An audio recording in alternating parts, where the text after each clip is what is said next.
Hello guys! Hello mga kaingo! Tuturo ko sa inyo kung ano ang ginagawa ng isang promodizer.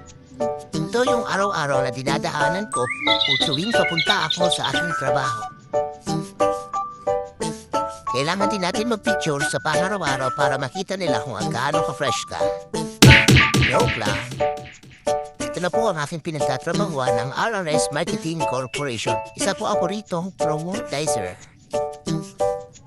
Ito nga pala yung aking pang-araw-araw na katuwang sa buhay o ang aking motor.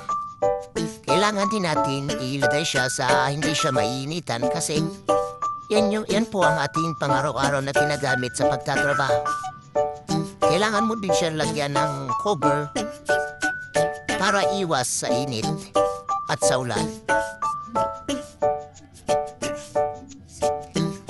Hintay muna tayo ng konti, stretch muna natin ang ating katawan habang naghihintay ng magbubukas ng store. Ito na po yung pang-araw-araw na dapat mong gawin pag nasa loob ka na ng store. Kailangan mo po munang maglinis at alisin ang mga alikabok na andyan sa iyong unit. At kailangan mo din iset yung mga kailangan iset sa TV. Kailangan mo din po siyang ilagay sa store mode para mas maganda o kaya ayang tinan na customer. Shoutout pa nga pala dito sa aking katrabaho na si Elias o pinakagwapong dicer sa RRS Marketing. Yan, medyo pabisi-bisi muna tayo ngayon.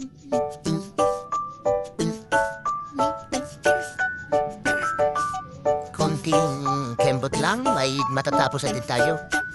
Pagkatapos nito ay tayo po ay mag-map na muna. Ito yung policy na store na kailangan mo map kapag di mo bukas. Yan, may blessing pa tayo nalalaman. Kailangan din natin magsimula na ang ating map kasi medyo mahaba pa at medyo malaki pa yung ating lilinisan. Yan, may patingin-tingin pa tayo sa ating video.